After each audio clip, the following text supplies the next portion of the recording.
नमस्कार दोस्तों, जय हिंद, जय भारत, वंदे मातरम। सभी भाइयों को मेरा राम राम और सारे मित्रों को मेरा सलाम। कैसे हैं आप सभी? उम्मीद करता हूं आप सभी बहुत अच्छे होंगे। और दोस्तों, आज 11 बजे, बुधवार 11 बजे आपकी क्लास रख दी है मैंने, जो कि आपको शाम को 7:30 बजे होती थी क्षेत्रफल वाली। ये 11 बजे रहेगी। अब टाइम ठीक है, कोई दिक्कत वाली बात नहीं है। तो हमने वृत्त पढ़ लिया, वर्ग पढ़ लिया। अब आज हम शुरू करेंगे आयत। आज हम आयत शुरू करेंगे साहब। रेक्टेंगल, ये हमें पढ़ना है। दिखाई दे रहा है सभी को क्लियर? कोई परेशानी तो नहीं है? चलो, सही दिखाई दे रहा है। अब आयत क्या होता है ये आप सभी जानते हैं, मुझे बताने की जरूरत नहीं है। ये मैंने इस प्रकार से आपके सामने एक आकृति बनाई, नाम दिया मैंने इसको ए, बी, सी और डी। तो 4 भुजाओं से घिरी हुई एक ऐसी बंद आकृति जिसकी आमने सामने की भुजाएं बराबर होती हैं। जैसे ये वाली भुजा और ये वाली भुजा बराबर हो, और ये वाली भुजा और ये वाली भुजा आपस में बराबर हो, आमने सामने की भुजाएं बराबर हों और समांतर हों। यानी AB और DC बराबर हों, AD और BC बराबर हों, साथ ही साथ में ये समांतर भी हों। AB जो है वो समांतर है DC के, और AD भी जो है, AD भी समांतर है किसके? BC के। ठीक है। और प्रत्येक कोण 90 डिग्री का हो। कोण A, कोण B, कोण C और कोण D, चारों के चारों आपस में बराबर हों और प्रत्येक कोण कितने डिग्री का हो? 90 डिग्री का हो। तो ऐसी आकृति हमारी आयत कहलाती है। ये भी 90 डिग्री का कोण, ये भी 90 डिग्री का कोण, ये भी 90 डिग्री का कोण और ये भी 90 डिग्री का कोण। ठीक है, ये इसकी परिभाषा हुई। 4 भुजाओं से घिरी हुई एक ऐसी बंद आकृति जिसकी आमने सामने की भुजाएं बराबर हों और समांतर हों और प्रत्येक अंतः कोण 90 डिग्री का हो, समकोण हो। इस साइड को इस आयत की लंबाई कहा जाता है L, और इस वाली साइड को आयत की कहा जाता है चौड़ाई B। अब मैंने आयत के ये दोनों विकर्ण मैंने यूं मिला दिए, ये दोनों शीर्ष मैंने मिला दिए, आमने सामने के विपरीत शीर्ष। तो ये इसका एक विकर्ण बन गया। अब जैसे ही मैंने इसका ये विकर्ण खींचा तो बताओ, एक पाइथागोरस प्रमेय बन गई, समकोण त्रिभुज हो गया। ये लंब, ये आधार, तो ये आपका हो गया √L² + B²। ये इसके विकर्ण की लेंथ आ गई। ये मैंने दूसरा विकर्ण यहाँ आपके सामने खींच दिया, तो यहाँ पर एक समकोण त्रिभुज बन गया। ये भी विकर्ण हो गया। ये L है, ये B है, तो पाइथागोरस प्रमेय से ये भी आपका L² + B² हो गया। यानी कि आयत में जब हम 2 विकर्ण खींचते हैं तो दोनों विकर्णों की लंबाई समान होती है। यानी AC = BD, दोनों विकर्ण आपस में क्या हैं? बराबर हैं। आयत में खींचे गए दोनों विकर्णों की लंबाई बराबर होती है। दूसरी बात, मैं देख रहा हूं कि ये दोनों विकर्ण इस बिंदु O पर मिल रहे हैं, तो आयत के जो विकर्ण हैं वो लंबाई में बराबर होते हैं और दोनों विकर्ण एक दूसरे को जो है समद्विभाजित करते हैं। ये दोनों विकर्ण एक दूसरे को यहाँ पे मिल रहे हैं। इसका मतलब OD बराबर है OB के, और OC बराबर है OA के, और ये चारों टुकड़े, ये वाला टुकड़ा, ये टुकड़ा बराबर है, ये वाला टुकड़ा और ये वाला टुकड़ा बराबर है। ये चारों ही आपस में क्या हैं? बराबर हैं। तो आयत के जो दोनों विकर्ण हैं एक दूसरे को समद्विभाजित करते हैं, लेकिन ध्यान रखना, ये दोनों विकर्ण समद्विभाजित तो करते हैं लेकिन यहाँ 90 डिग्री का कोण नहीं बनाते। यानी विकर्ण समद्विभाजक तो करते हैं, लेकिन विकर्ण जो है 90 डिग्री के कोण पर समद्विभाजित नहीं करते। 90 डिग्री के कोण पर विकर्ण समद्विभाजित करते हैं सिर्फ और सिर्फ वर्ग में। और एक हम आगे चतुर्भुज पढ़ेंगे तो समचतुर्भुज में। आयत में कभी भी दोनों विकर्ण जो है एक दूसरे को समकोण पर समद्विभाजित नहीं करते, सिर्फ समद्विभाजित करते हैं लेकिन समकोण पर नहीं करते।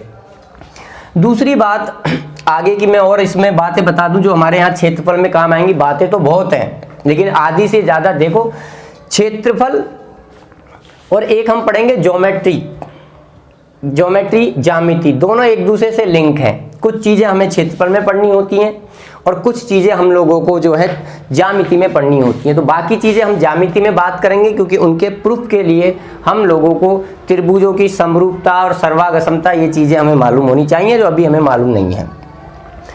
हालांकि ज्योमेट्री चल रही है एक तरफ, ज्योमेट्री की ट्राइंगल तक के वीडियो मैंने पूरे बना रखे हैं, आप चाहो ज्योमेट्री वहाँ देख सकते हो। तो ये चीज़ें आपको ध्यान रखनी है। यहाँ ये भी ध्यान रखना कि आयत के जो विकर्ण होते हैं कभी भी कोण समद्विभाजक नहीं होते। मतलब मैंने आपको बताया था कि वर्ग के अंदर ये 90 डिग्री का कोण है, जब मैं इसका विकर्ण खींचूंगा तो विकर्ण कोण समद्विभाजक होता है, यानी कोण को 45-45 डिग्री में बांट। लेकिन आयत में कभी भी ध्यान रखना विकर्ण कोण समद्विभाजक नहीं होता। कहीं आप कह दो कि ये 90 डिग्री का कोण है पूरा और ये विकर्ण खींचा तो ये 45-45 डिग्री हो गए, नहीं, आयत में ऐसा नहीं होता। तो ये कुछ छोटी मोटी बातें हैं जो आपको याद रखनी है, ठीक है। आप जो मैं बोल रहा हूं उन सभी चीजों को आप पॉइंट टू पॉइंट लिख सकते हैं अपनी कॉपी में। 10 बजे वाले बैच के और 3 बजे वाले बैच के सारे स्टूडेंट्स सुन लो। पहले ही बता दूं, जिनको नहीं मालूम है, आप लोगों के संपर्क में कोई है तो उनसे कह दो, क्षेत्रफल और आयतन की क्लास अब ऑनलाइन ही रहेगी। ऑनलाइन ही मैं आपका कोर्स कराऊंगा। 10 बजे वाले 3 बजे वाले बैच के विद्यार्थी सुन लो, क्योंकि कोचिंग का कोई पता नहीं है। लॉकडाउन बढ़ ही रहा है और आगे क्या होगा। कोचिंग तो मेरे हिसाब से जुलाई तक खुलने वाली ही नहीं है, इसलिए हम तो हमारी जिम्मेदारी पूरी कर रहे हैं। हम आपको घर बैठे पढ़ा रहे हैं, पढ़ना आपको है। अब कोर्स जो है, जो क्षेत्रफल आयतन मैं यहाँ पढ़ा रहा हूँ, ये आपको अब नहीं पढ़ाया जाएगा ऑफलाइन क्लासेस में। उससे पहले मैं आपका कोर्स ही खत्म कर दूंगा 10 वाले और 3 वाले बैच का। तो ध्यान से समझना। तो ये लंबाई हो गई और ये आयत की चौड़ाई हो गई। अगर हम आयत के परिमाप की बात करें तो आयत का परिमाप होता है चारों भुजाओं का योग। यहां से यहां चले L, ये चले B, यहां से यहां तक चले L, फिर वापस यहां आए B, यही तो होता है परिमाप। 2L + 2B, 2 कॉमन ले लिया, L + B। यानी आयत का परिमाप जो होता है वो होता है 2 लंबाई प्लस चौड़ाई, ये इसका परिमाप होता है। विकर्ण जस्ट अभी मैंने आपको बता ही दिया। आयत का जो विकर्ण होता है वो होता है √L² + B²। L का मतलब लंबाई, B का मतलब चौड़ाई, ये इसका विकर्ण हो गया। इसका जो क्षेत्रफल होता है, एरिया जो होता है, क्षेत्रफल होता है लंबाई गुणा चौड़ाई, L गुणा B। तो ये छोटी मोटी बातें हैं जो आपको ध्यान में रखनी है। अब जिस प्रकार से मैंने वर्ग और वृत्त के अंदर आपको बहुत सारी छोटी मोटी बातें बताई, वो यहाँ भी हैं। मैं उन बातों को सिर्फ बता रहा हूँ, आपको नोट बना के लिखना है। ध्यान से सुनना। अगर मैं आपसे कहूँ कि मैं आयत की लंबाई और चौड़ाई दोनों को n गुना कर दूं, दोनों को क्या कर दूं, n गुना। जैसा जैसा मैं बोलता जा रहा हूं कॉपी में आपको चीजें लिखनी है नोट बना के। यदि आयत की लंबाई और चौड़ाई दोनों को हम n गुना कर दें तो दोस्तों आयत का जो परिमाप है वो भी n गुना हो जाएगा। आयत का जो विकर्ण है वो विकर्ण भी आपका n गुना हो जाएगा। और आयत का जो क्षेत्रफल है वो क्षेत्रफल n² गुना हो जाएगा। ठीक है, ये आपकी कॉपी में नोट बनेगा कि यदि आयत की लंबाई और चौड़ाई दोनों को n गुना कर दिया जाए, दोनों को n गुना कर दिया जाए तो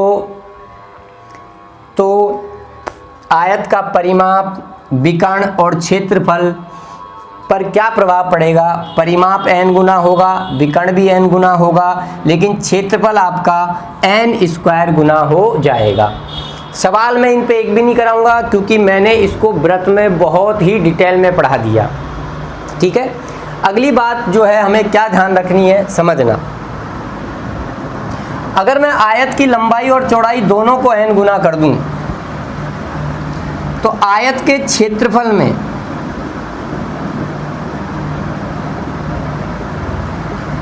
जो परसेंट परिवर्तन होगा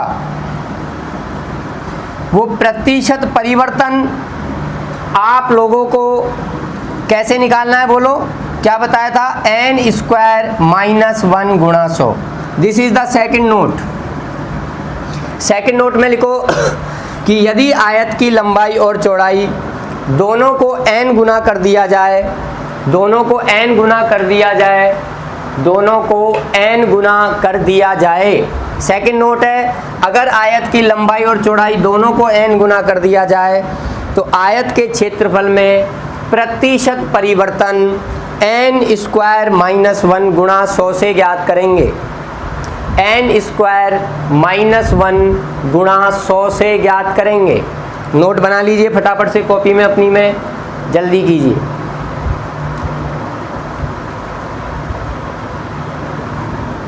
इसके बाद अगली बात हम क्या करेंगे, ध्यान से सुनना।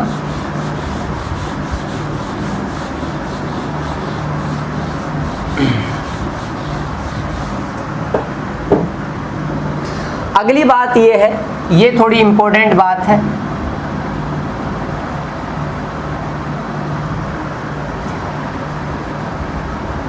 यदि आयत की केवल एक भुजा में, आयत की केवल एक भुजा में कोई भी परिवर्तन किया जाए,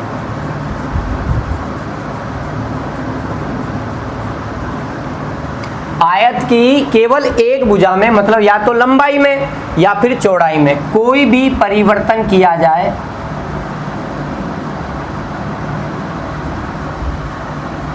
तो उतना ही परिवर्तन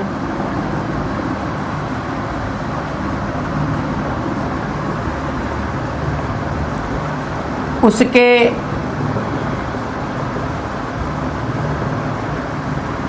क्षेत्रफल में होगा, उतना ही परिवर्तन उसके क्षेत्रफल में होगा। अगला नोट ये है, कहने का मतलब ये है कि मैं आपसे कहूं कि बताइए अगर मैं आयत की लंबाई को दुगना कर दूं, 2 गुना कर दूं, आयत की सिर्फ लंबाई को, चौड़ाई के बारे में मैं कुछ नहीं कह रहा हूं कि अगर मैं आयत की लंबाई को 2 गुना कर दूं तो बताओ आयत का जो क्षेत्रफल है वो कितने गुना होगा, तो आप कहोगे आयत का क्षेत्रफल भी 2 गुना ही होगा।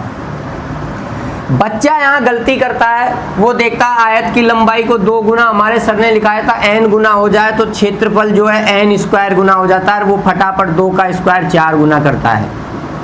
वो भूल गया ये n स्क्वायर 4 गुना तब बोलना है जब लंबाई भी 2 गुना होती और चौड़ाई भी 2 गुना होती, तब क्षेत्रफल 4 गुना होता। लेकिन मैंने कहा कि आयत की केवल एक भुजा में या तो उसकी लंबाई को या फिर उसकी चौड़ाई को, लंबाई या चौड़ाई किसी भी एक में अगर मैं कोई परिवर्तन करता हूं तो उतना ही परिवर्तन उसके क्षेत्रफल में होगा। मैं आपसे कहूं कि मैं आयत की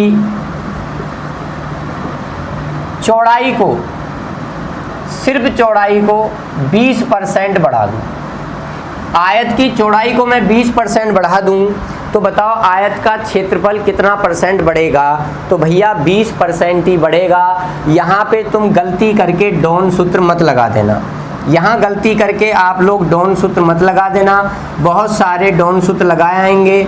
20 + 20 + 20 गुणा 20 बटा 100 काट के 44% पर टिक मारेंगे। नहीं, डॉन सूत्र कब लगाते हैं, जब 20% की वृद्धि चौड़ाई में भी होती और लंबाई में भी होती। ये मुझे बताने की जरूरत नहीं है क्योंकि ये सारी चीज़ें मैं पहले बता चुका हूँ।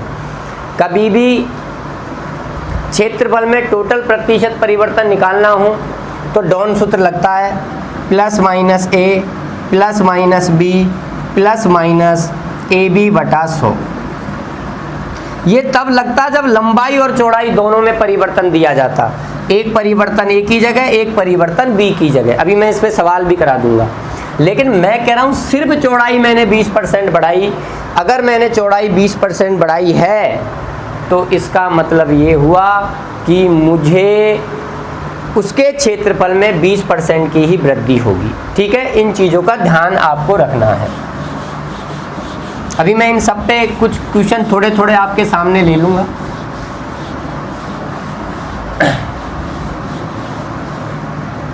अगली बात, अगर मैं किसी आयत की लंबाई को a गुना कर दूं और उसकी चौड़ाई को x मान लो, लंबाई को x गुना कर दूं और चौड़ाई को मैं y गुना कर दूं।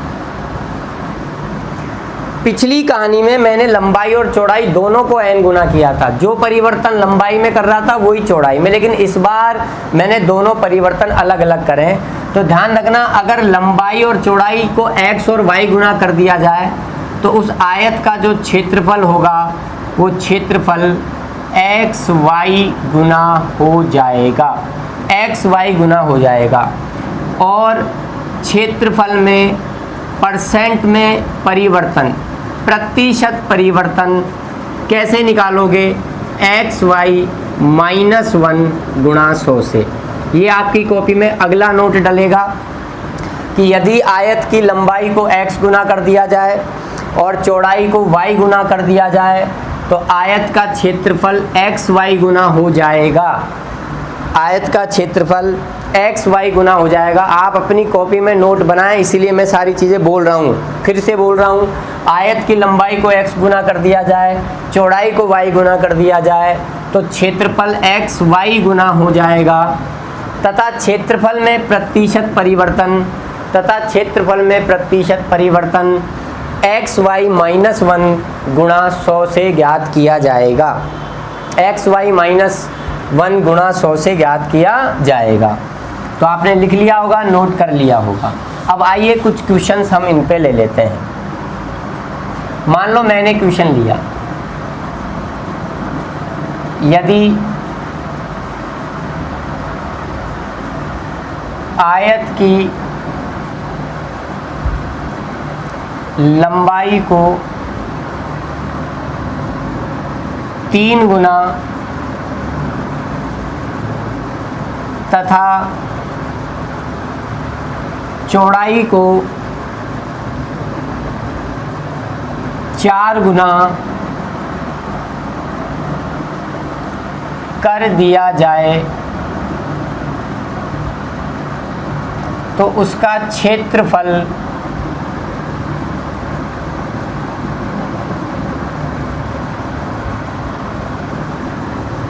कितने गुना होगा? तो जस्ट अभी बताया था। आप इन चीज़ों को ऐसे भी कर सकते हो यार। मैंने माना पहले आयत की लंबाई L है, चौड़ाई B है, तो फिर क्षेत्रफल क्या होगा? LB। अब क्या किया हमने? लंबाई को 3 गुना कर दिया, यानी लंबाई हो गई 3L। चौड़ाई को 4 गुना कर दिया, चौड़ाई हो गई 4B। अब क्षेत्रफल होगा लंबाई गुणा चौड़ाई, यानी 4 तिया 12 LB।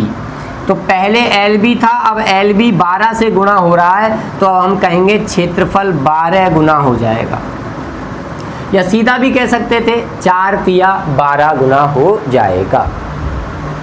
तो बहुत आसान चीज़ें हैं, कुछ भी नहीं है। आयत का चैप्टर बहुत इजी है और आयत का चैप्टर ज़्यादा बड़ा भारी नहीं है हमारे लिए, बहुत सिंपल चैप्टर है। अब मान लो वो यही हमसे पूछ लेता कि ये बताओ उसके क्षेत्रफल में कितने % की वृद्धि होगी। क्षेत्रफल में वृद्धि पूछ ले परसेंटेज में, तो आप कहोगे एक्स वाई, यानी 3 गुणा 4 -1 गुणा 100। तो 4 तिया 12, 12 में से 1 गया 11, 1100% की क्या हो जाएगी? वृद्धि हो जाएगी। 1100% की वृद्धि हो जाएगी क्षेत्रफल में। तो आइए आगे बढ़ते हैं, अगली कहानी समझते हैं। एक और क्वेश्चन ले लेता हूं मैं इसी कंसेप्ट पर।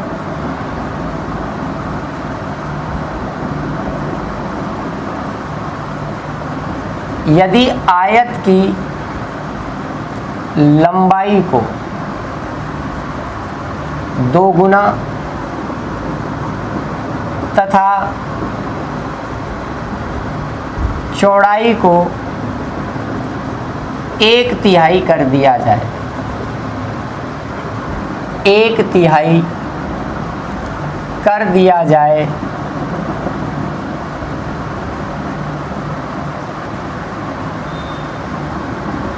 तो क्षेत्रफल में प्रतिशत परिवर्तन,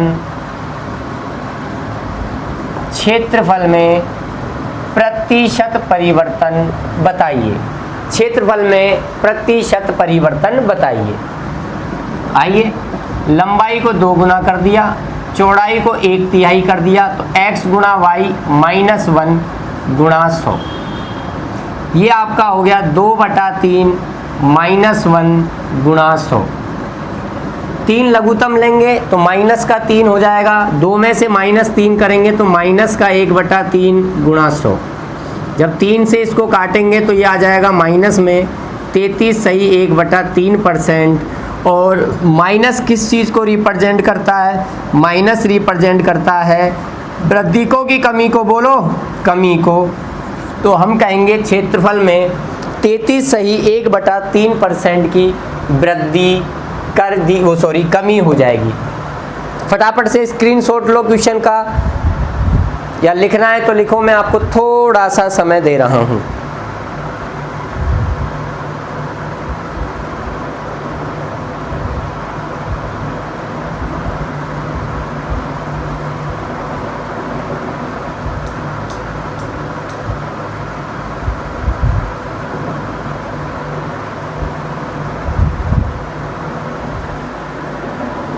जल्दी कीजिए, आप इसको नोट कीजिए जब तक मैं आपके सामने एक और क्वेश्चन लिख देता हूँ।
आइए, एक और क्वेश्चन मैंने आपके सामने लिया कि यदि आयत की लंबाई को 5 गुना कर दिया जाए तो उसकी चौड़ाई को कितने गुना करें ताकि आयत के क्षेत्रफल में 900% की वृद्धि हो। अब मैंने अभी थोड़ी सी देर पहले बताया था और ये सवाल भी कराया है कि अगर लंबाई और चौड़ाई दोनों को हम x और y गुना कर दें तो क्षेत्रफल में प्रतिशत परिवर्तन होता है x y माइनस 1 गुणा 100। तो लंबाई को तो किया है 5 गुना, ठीक है। चौड़ाई कितने गुना करनी है हमें नहीं मालूम, मैंने मान ली x गुना करनी है।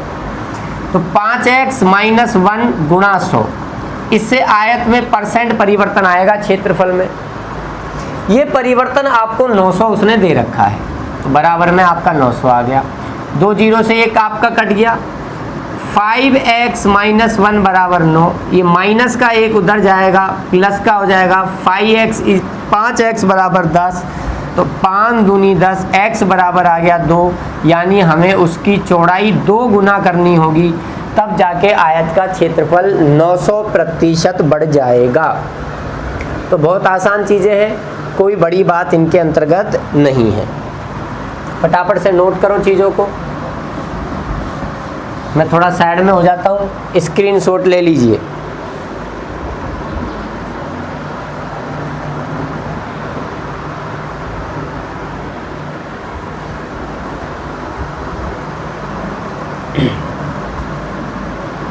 स्क्रीनशॉट ले लिया करो जहाँ तक मेरा मानना है, क्योंकि लिखने में आपकी स्पीड इतनी नहीं है, टाइम लगेगा आपको। तो बढ़े आगे, चलिए आगे बढ़ते हैं। और मान लो मैंने क्वेश्चन दिया कि यदि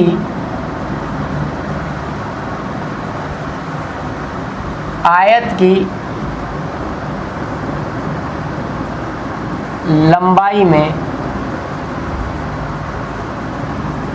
30% की वृद्धि तथा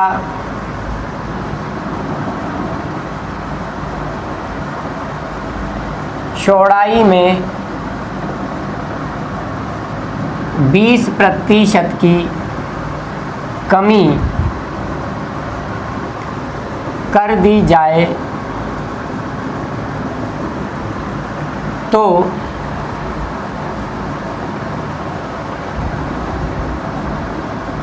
उसके क्षेत्रफल पर प्रतिशत प्रभाव बताइए। ये क्वेश्चन मैंने दिया। अब मैं इसको दो तरीके से करता हूँ। ये रही हमारी लंबाई, हमसे कहा है लंबाई में 30% की वृद्धि हो गई।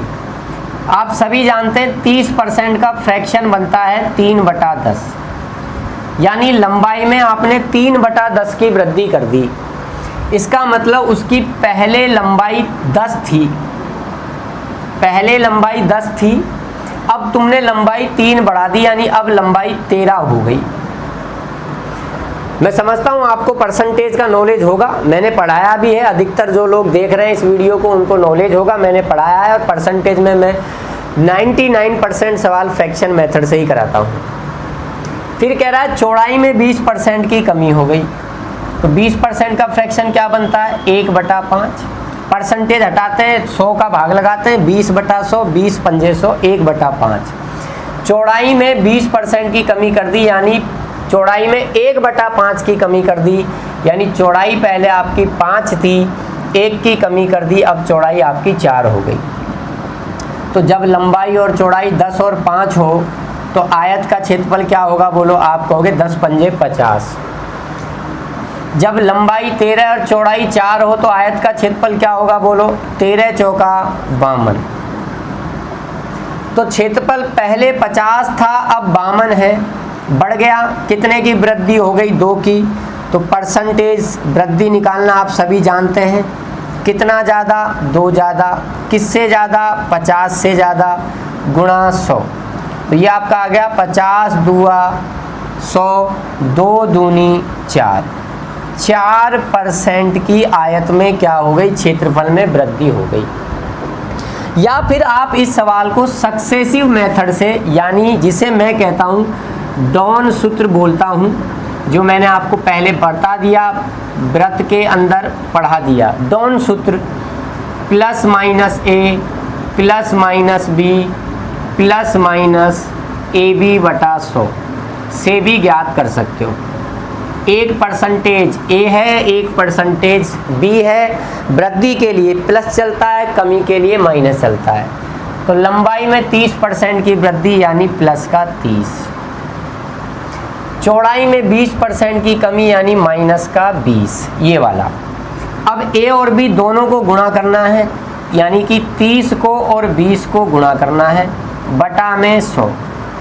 ये प्लस है, ये माइनस है, ये वृद्धि है, ये कमी है। प्लस माइनस गुणा में क्या देते हैं? माइनस देते हैं। 2 जीरो से आपकी 2 जीरो कट गई। 30 माइनस 20 का मतलब प्लस का 10, माइनस का 3 दूनी 6, कितना बचा? 4%। प्लस का चिन्ह आया है इसलिए हम कहेंगे वृद्धि।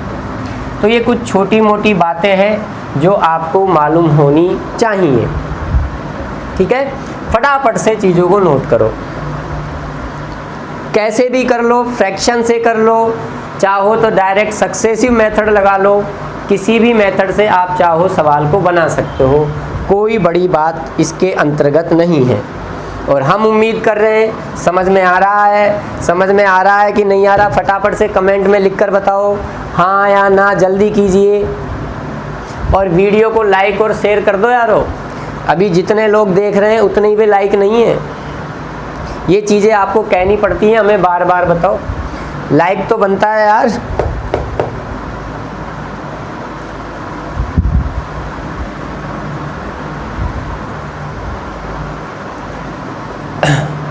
चैनल मोनेटाइज हो गया है तो जब आप बीच बीच में वीडियो देखेंगे तो वीडियो देखते समय बीच में ऐड आएंगे, ऐड को स्किप कर लिया कर लो। बीच में जब ऐड आ जाता है तो ऐड जैसे स्क्रीन पे ऐड आ जाएगा तो यहाँ साइड में थोड़ी सी देर में 3 या 4 सेकंड में इधर आ जाता है स्किप ऐड, तो स्किप कर लिया करो उसे, ठीक है। आगे बढ़े, चल आगे बढ़ते हैं।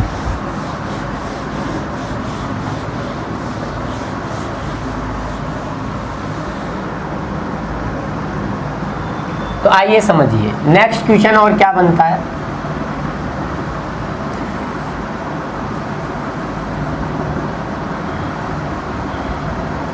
यदि आयत की लंबाई को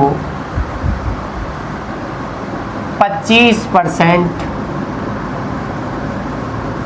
बढ़ा दिया जाए तो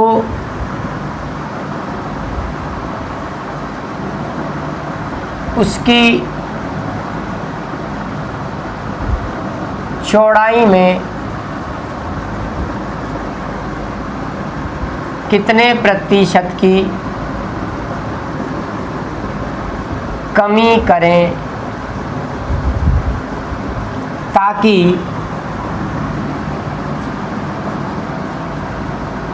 आयत का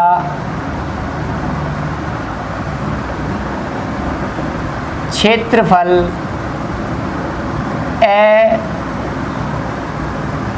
अपरिवर्तित रहे। बहुत अच्छा और प्यारा क्वेश्चन है ये।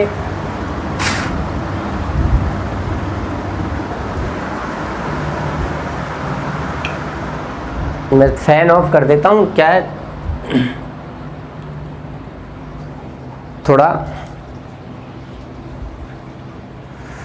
आवाज़ करता है फैन।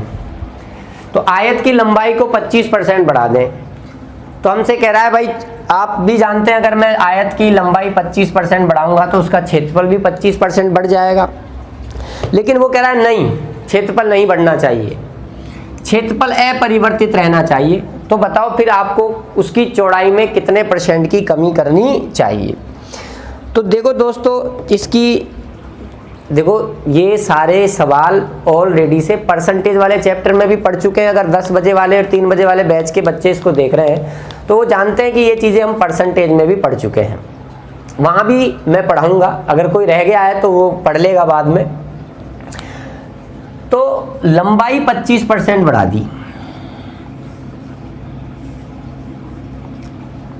25% का फ्रैक्शन बोलना 1/4, यानी लंबाई 1/4 बढ़ा दी। यानी पहले लंबाई 4 थी, अब आपने 1 बढ़ा दी तो अब 5 हो गई, 4:5 हो गई लंबाई। चौड़ाई हमें मालूम नहीं है, लेकिन वो कह रहा है कि आयत का क्षेत्रफल बदलना नहीं चाहिए, जितना पहले है उतना ही रहना चाहिए। तो देखो जब तक मुझे चौड़ाई मालूम नहीं होगी तब तक मैं आयत का क्षेत्रफल नहीं निकाल सकता। अगर मुझे क्षेत्रफल अपरिवर्तित रखना है तो बस कुछ नहीं करना, इनको इधर उधर कर दो। यहाँ 5 और यहाँ 4, यानी पहले चौड़ाई 5 थी तो अब चौड़ाई 4 होगी। देख लीजिए क्षेत्रफल 4 पंजे 20, पहले 20 था, 5 चौका 20, अब भी 20 था। बोलो क्षेत्रफल में कोई परिवर्तन हुआ क्या ऐसा करने पर? तो हमें मालूम चल गया अगर क्षेत्रफल अपरिवर्तित रखना है तो चौड़ाई 5 थी उसको हमें 4 करना पड़ेगा, यानी हमने 1 की कमी कर दी। तो 1 की कमी करी कितने में? 5 में। तो 1/5 गुणा 100, यानी कि 20 पंजे 100, यानी कि हमें उसकी चौड़ाई में 20% की कमी करनी पड़ेगी, तब जाके आयत का क्षेत्रफल ज्यों का त्यों रहेगा, अपरिवर्तित रहेगा, क्षेत्रफल अपरिवर्तित रहेगा, ये उसने हमसे कहा है। तो बोलिए, चीज़ें समझ में आई यहाँ तक? कोई परेशानी किसी को? आसान चीज़ें हैं, कोई बड़ी बात इनके अंतर्गत नहीं है। आगे बढ़ते हैं, आइएगा, समझना चीज़ों को और ध्यान देना।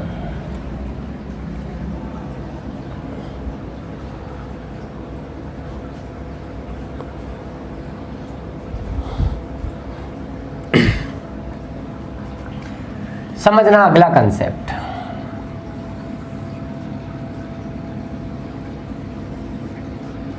मैंने आपके सामने एक आयत बनाया, ये इसकी लंबाई हो गई और ये इसकी क्या हो गई, चौड़ाई हो गई। अब मैं इस आयत के अंदर, अंतर्गत, इसके अंदर कोई अंतःवृत्त बनाना चाहता हूँ, वृत्त बनाना चाहता हूँ, और बड़े से बड़े आकार का मैं वृत्त बनाना चाहता हूँ।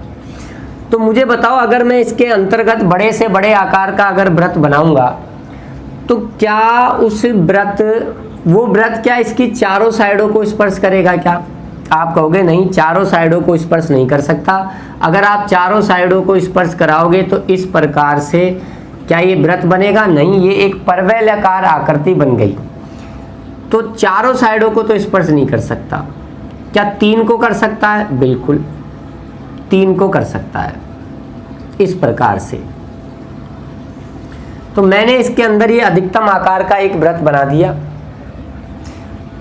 ये इस वृत्त का केंद्र हो गया, ये इस वृत्त की क्या हो गई, त्रिज्या, ये भी इस वृत्त की हो गई त्रिज्या, और ये इस वृत्त का हो गया व्यास। और आपको दिख रहा है वृत्त का ये व्यास जो है इस आयत की चौड़ाई के क्या है, बराबर है। यानी मैं समझाना ये चाह रहा हूं कि यदि किसी आयत के अंतर्गत तुम अधिकतम आकार का कोई वृत्त बनाओ तो उस वृत्त का व्यास आयत की चौड़ाई के बराबर होगा। वृत्त का व्यास आयत की चौड़ाई के बराबर होगा, और वृत्त की जो त्रिज्या होगी वो आयत की चौड़ाई की आधी होगी। भाई व्यास की आधी होती है ना, त्रिज्या व्यास का आधा होता है। तो इस आयत के अंदर हम जो वृत्त बना रहे हैं, इस वृत्त की जो त्रिज्या होगी वो इसकी चौड़ाई की क्या होगी, आधी होगी। तो फटाफट से कॉपी में नोट बनाओ आप, और नोट में लिखो कि यदि किसी आयत के अंतर्गत अधिकतम आकार का कोई वृत्त बनाएं, यदि किसी आयत के अंतर्गत अधिकतम आकार का कोई वृत्त बनाएं तो उस वृत्त का व्यास आयत की चौड़ाई के बराबर होगा। उस वृत्त का व्यास आयत की चौड़ाई के बराबर होगा, और वृत्त की त्रिज्या आयत की चौड़ाई की आधी होगी, और उस वृत्त की त्रिज्या आयत की चौड़ाई की आधी होगी। अब फटाफट से इस चीज़ को आप लिख लीजिए, जो बोर्ड पर है डायग्राम बना लीजिए, और जो मैंने लिखा है उसे लिख लीजिए।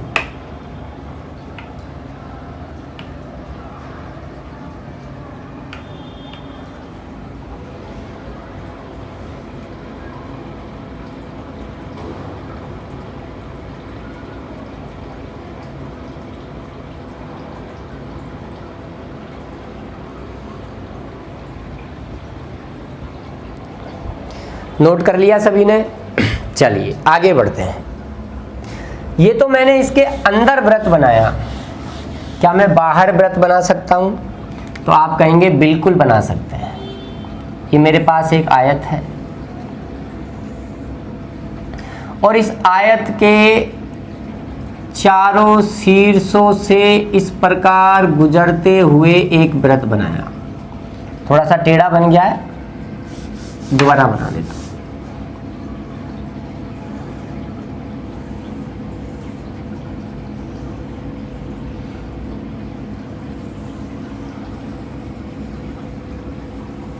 ये बना दिया, मान लो बन गया। ये आयत की लंबाई है और ये आयत की चौड़ाई है, और ये इस आयत का हो गया विकर्ण। ये विकर्ण का मध्य बिंदु है। अगर ये विकर्ण का मध्य बिंदु है तो आपको दिख रहा है ये इस आयत की विकर्ण का ये जो हिस्सा है ये इस वृत्त की त्रिज्या हो रहा है, ये भी इस वृत्त की त्रिज्या है। तुम्हें दिख नहीं रहा क्या ये इस वृत्त का व्यास हो गया।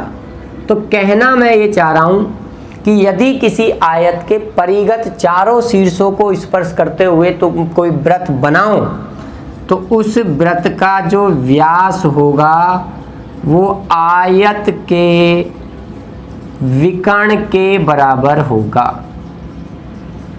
वो आयत के विकर्ण के बराबर होगा व्यास। अब व्यास आयत के विकर्ण के बराबर है तो त्रिज्या जो होगी वो विकर्ण की क्या होगी, बोलो, आधी होगी। विकर्ण की क्या होगी, आधी। ये तुम्हें अगला कंसेप्ट ध्यान रखना है। तो फटाफट से नोट बनाओ कॉपी में। यदि किसी आयत के परिगत चारों शीर्षों से गुजरते हुए वृत्त बनाया जाए, चारों शीर्षों से गुजरते हुए कोई वृत्त बनाया जाए तो उस वृत्त का व्यास आयत के विकर्ण के बराबर होगा। तो उस वृत्त का व्यास आयत के विकर्ण के बराबर होगा और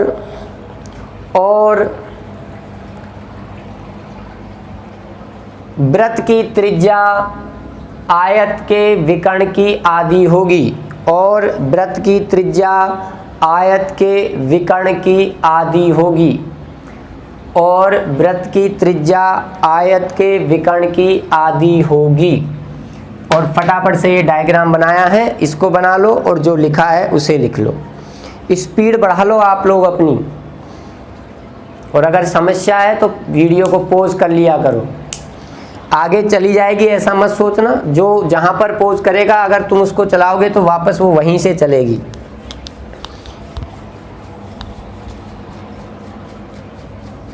और मैं फिर कह रहा हूँ 10 बजे वाले और 3 बजे वाले बैच के सारे बच्चे सुन लो, उनको बता दो। आपके संपर्क में अगर कोई है तो भाई अब ऑफलाइन क्लासेस जुलाई के बाद ही चलेंगी जहाँ तक है, इसलिए सारी क्लासेस ऑनलाइन चालू कर दी हैं सर ने मैथ्स की, ठीक है। तो मैथ्स में जो टॉपिक मैं आपको यहाँ पढ़ा दूंगा वो ऑफलाइन क्लासों में नहीं पढ़ाऊंगा, फिर फ़ायदा ही क्या हुआ मेरा आप पढ़ाने का।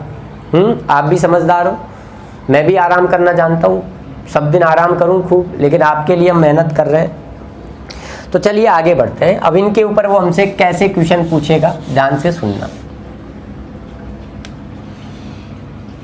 जैसे वो हमसे क्वेश्चन करे,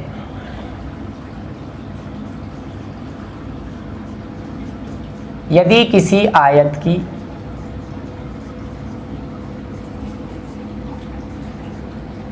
लंबाई 21 सेंटीमीटर तथा चौड़ाई 14 सेंटीमीटर हो तो इसके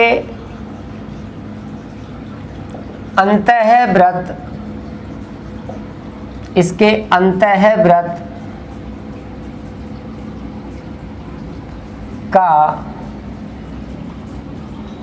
क्षेत्रफल बताइए। यानी वो कह रहा है कि आपके पास एक आयत है, लंबाई 21 सेंटीमीटर है, चौड़ाई 14 सेंटीमीटर है। अंतःवृत्त का मतलब होता है अंदर वृत्त बनाया है और उस अंतःवृत्त का क्षेत्रफल बताना है। तो अंतःवृत्त का क्षेत्रफल बताना है तो आपको उसकी त्रिज्या मालूम होनी चाहिए। और अभी मैंने बताया कि अगर आयत के अंतर्गत आप वृत्त बनाते हो तो उस वृत्त की त्रिज्या आयत की चौड़ाई की आधी होगी, यानी 14 की आधी होगी, यानी कि 7 सेंटीमीटर होगी। जब त्रिज्या 7 आ गई वृत्त की तो एरिया आ जाएगा आपका 154 पाई आर स्क्वायर। 7 गुणा 7 कट गया, ये हो गया आपका 22 साते 154 सेंटीमीटर स्क्वायर। तो कितना आसान क्वेश्चन था, बहुत ही आसान क्वेश्चन था। नोट करो चीज़ों को जब तक मैं सेकंड क्वेश्चन आपके लिए लिखता हूँ।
तो पिछला क्वेश्चन आपने नोट कर लिया होगा, मैं हटा देता हूं उसे और अगले क्वेश्चन पे अब ध्यान देते हैं। अगला क्वेश्चन हमसे कह रहा है कि साहब आयत है और उस आयत की लंबाई आपकी 28 सेंटीमीटर है और उस आयत की चौड़ाई आपकी 21 सेंटीमीटर है।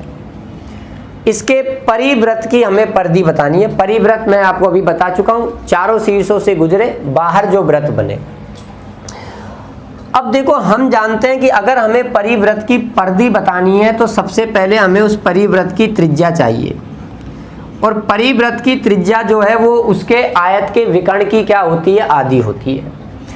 तो अगर हमें आयत की लंबाई और चौड़ाई मालूम है, लंबाई 28 है, चौड़ाई 21 है, तो हमें इसका विकर्ण चाहिए। अब हमें इसका विकर्ण चाहिए तो विकर्ण के लिए आप जानते हैं पाइथागोरस प्रमेय लगेगी, और पाइथागोरस प्रमेय से ये कर्ण आपका निकलेगा l² + b² से। अब मैं आपको एक चीज यहां बताना चाहता हूं कि जो समकोण त्रिभुज है हमारा, समकोण त्रिभुज की जो भुजाएं हैं उनपे पाइथागोरस प्रमेय लगती है। आप सभी जानते हैं कर्ण का स्क्वायर बराबर होता है लंब का स्क्वायर प्लस आधार का स्क्वायर। कर्ण का स्क्वायर बराबर होता है लंब का स्क्वायर प्लस आधार का स्क्वायर, ये आप सभी जानते हैं, मुझे बताने की जरूरत नहीं है। तो इसकी भुजाओं के जो कुछ त्रिकीय अनुपात हैं जिसे हम ट्रिपलेट बोलते हैं, वो आपको याद होने चाहिए। वो याद होने चाहिए, मैं आपको बता रहा हूं कौन कौन से। 4, 3, 5, 12, 5, 13, 15, 8, 17, 24, 7, 25, 4, 3, 5, 12, 5, 13, 15, 8, 17, 24, 7, 25, एक आपका होता है 20, 21, 29,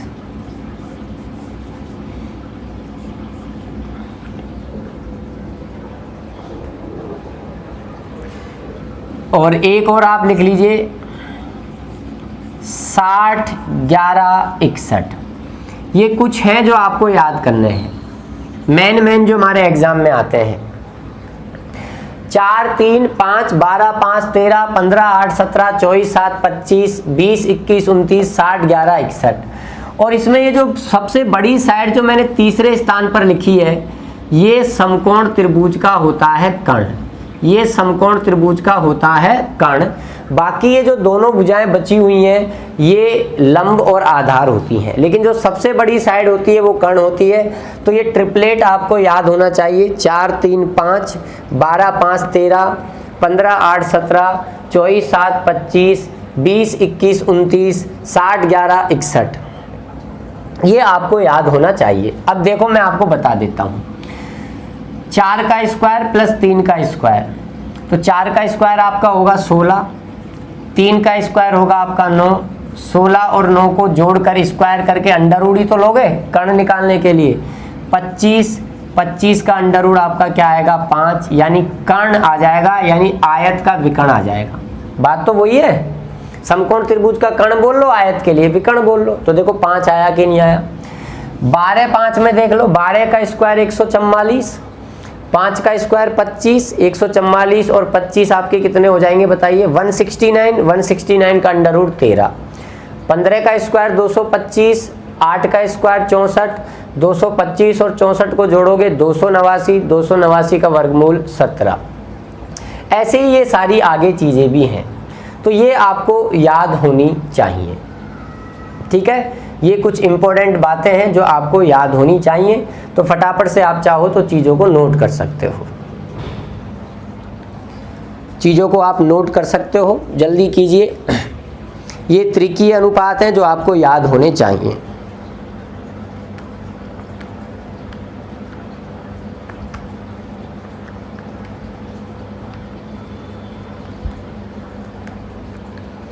और भी है त्रिकीय अनुपात, लेकिन इनसे हमारा काम बन जाता है। और अगर आपको याद करना है तो 1, 40, 9, 41 भी होता है, इसे भी याद रख लीजिए आप। अपने लिए ज़्यादातर ये वाला इम्पोर्टेंट है, इसको भी कई बार वो पूछता है। अब देखो, अगर आपको ये ट्रिपलेट याद है तो इन्हीं ट्रिपलेट से और भी ट्रिपलेट बनते हैं। जैसे 4 3 5 हमारा ट्रिपलेट है, मैं इनको 2 से गुणा कर दूं, अगर मैं इन सबको किसी समान संख्या से गुणा कर दूं तब भी ट्रिपलेट ही रहता है। यानी 4 दूआ 8, 3 दूनी 6, 5 दूनी 10, ये भी एक ट्रिपलेट है। अगर मैं इनको 3 से गुणा कर दूं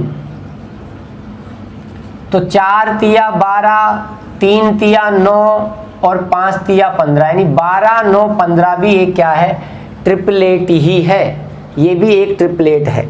मान लो मैं इनको √2 से गुणा कर दूं तो 4 √2, 3 √2, 5 √2, ये भी ट्रिपलेट ही है।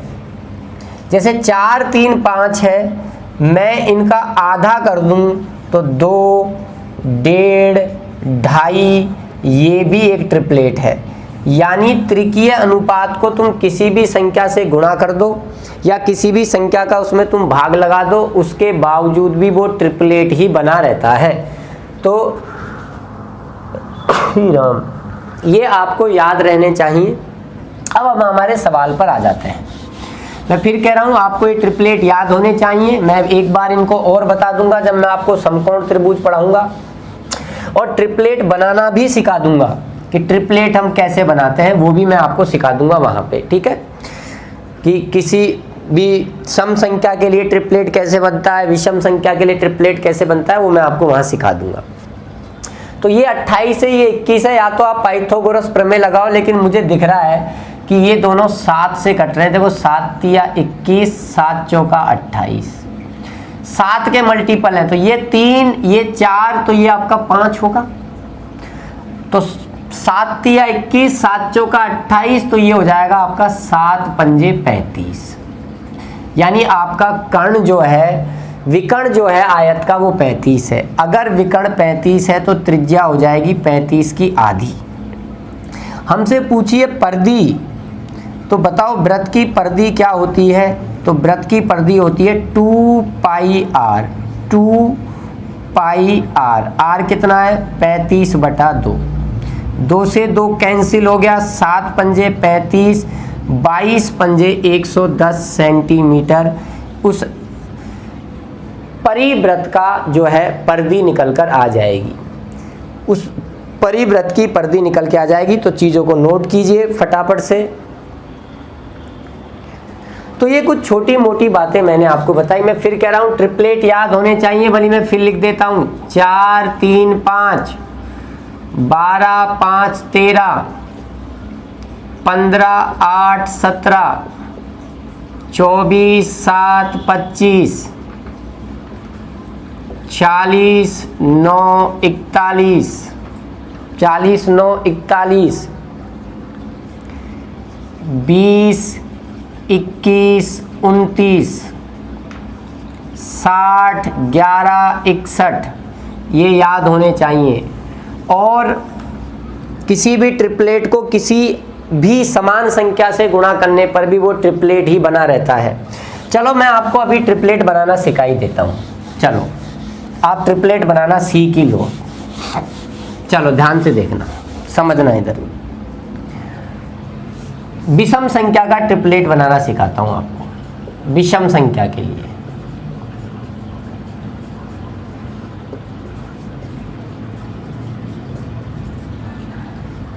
ठीक है, ध्यान देना इधर सभी। जैसे मान लो, मैं अब इसको साफ कर देता हूं।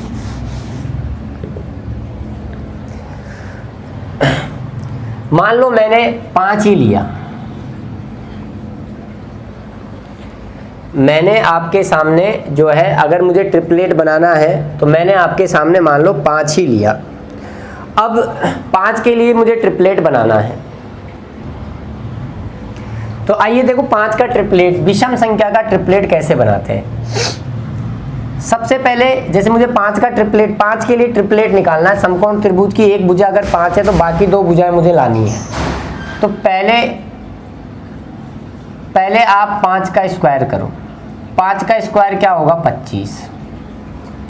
अब इस 25 के 2 टुकड़े करने हैं प्लस में, और 2 टुकड़े ऐसे करने हैं कि उन दोनों टुकड़ों में 1 का डिफरेंस हो। तो कैसे करेंगे टुकड़े मैं बताऊं। 1 का अंतर करना है तो पहले 25 में से 1 कम कर दो, 24 का आधा कर दो 12, 1 आ गया 12। अब 1 इसको दे दो, 12 को 1 दे दो तो आपका आ गया 13। तो देखो ट्रिपलेट बन गया 12, 5, 13, मैंने जो बताया था।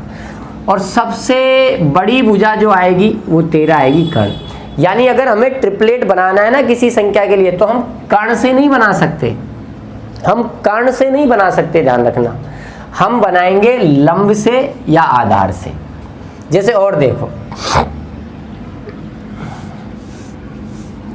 जैसे मुझे 7 के लिए ट्रिपलेट बनाना है, तो पहले तुम 7 का स्क्वायर करो, तो 7 का स्क्वायर आया 49।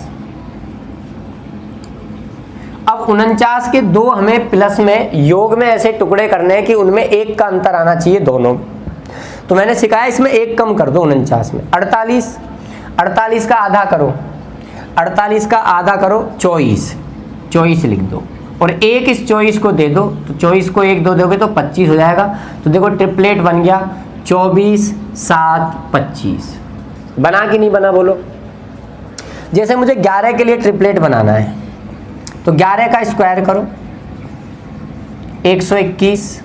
अब इस 121 के प्लस में हमें 2 टुकड़े ऐसे करने हैं जिनमें 1 का डिफरेंस हो, तो 1 कम कर दो 121 में से, 120 का आधा 60।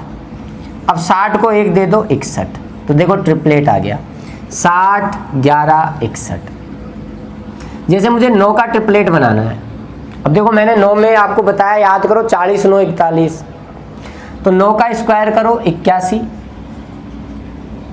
81 के 2 टुकड़े करो जिनमें 1 का डिफरेंस हो, तो 81 में 1 कम कर दो 80। 80 का आधा 40, इसे 1 दे दो आ जाएगा 41। जैसे मुझे 13 का ट्रिपलेट बनाना है, जैसे मुझे 13 का ही ट्रिपलेट बनाना है, तो 13 का स्क्वायर करो 169।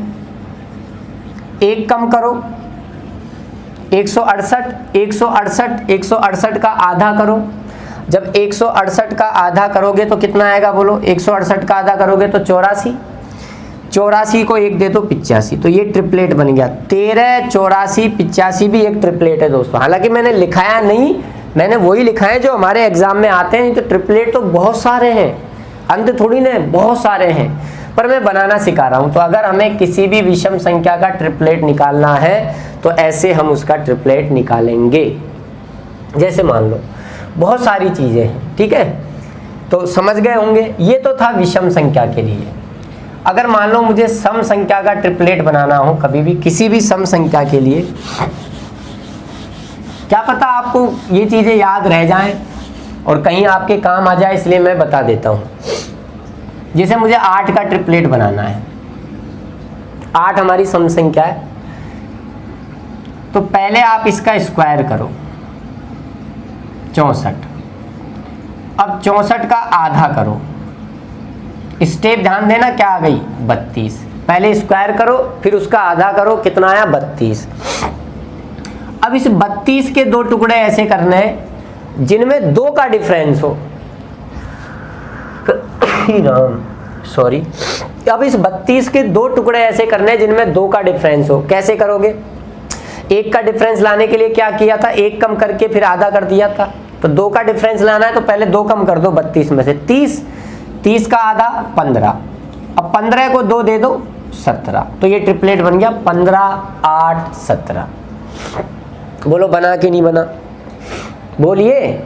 बन गया ना। तो बस यही कहानी है। तो ये कुछ छोटी मोटी चीजें हैं जो आपको याद रखनी चाहिए।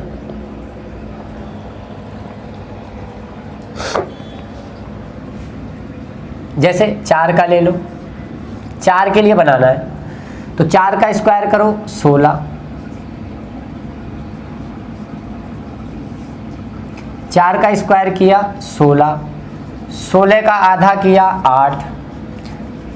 अब इसके 2 टुकड़े ऐसे करने हैं प्लस में कि 2 का डिफरेंस है, 2 कम कर दो 6, 6 का आधा 3, 3 को दे दो 5। तो देखो आ गया 3, 4, 5।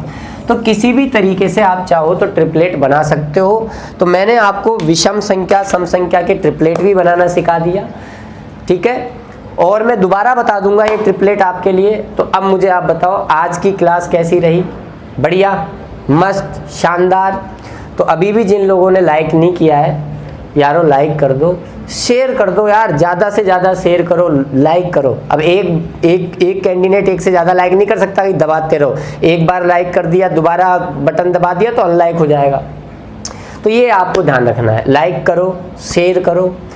अपनी मित्र मंडली, अपने साथ कोचिंग में पढ़ने वाले सब लोगों से कहो कि वहाँ भाई ऐसे यूट्यूब चैनल पे हमारे सर पढ़ा रहे हैं और बहुत अच्छा पढ़ा रहे हैं, ठीक है, अच्छी चीज़ें दे रहे हैं, आप उसको ज्वाइन करो। तो ये काम आपको करना है, ठीक है। ये आपकी गुरु दक्षिणा है। जितने भी अपनी कोचिंग के जितने भी लड़के हैं जो आपके मित्र हैं, उनसे कह दो भैया सर ने यूट्यूब चैनल पे क्लासेस चालू कर दी हैं बहुत दिनों से, आज से नहीं बहुत दिनों से। पार्ट 1 से देखना शुरू कर देंगे क्षेत्रफल में, पार्ट 1 से, ठीक है, डेली चलेंगी। टाइमिंग 11 बजे है ही, पार्ट 1 से देखना है। जो नया लड़का है उसको तो पार्ट 1 से देखना है। आई बात समझ में? तो आज का खेल हम यहीं ख़त्म करते हैं। 1 घंटे की लगभग क्लास हो गई। फिर मिलेंगे नए कंसेप्ट के साथ, आयत को आगे बढ़ाएंगे, मज़ा आएगा आपको पढ़ने में, ठीक है। 11 बजे ध्यान रखना, टाइम भूल मत जाना, 11 बजे सुबह। तो ठीक है दोस्तों, जय हिंद, जय भारत, वंदे मातरम। घर रहिए, सुरक्षित रहिए।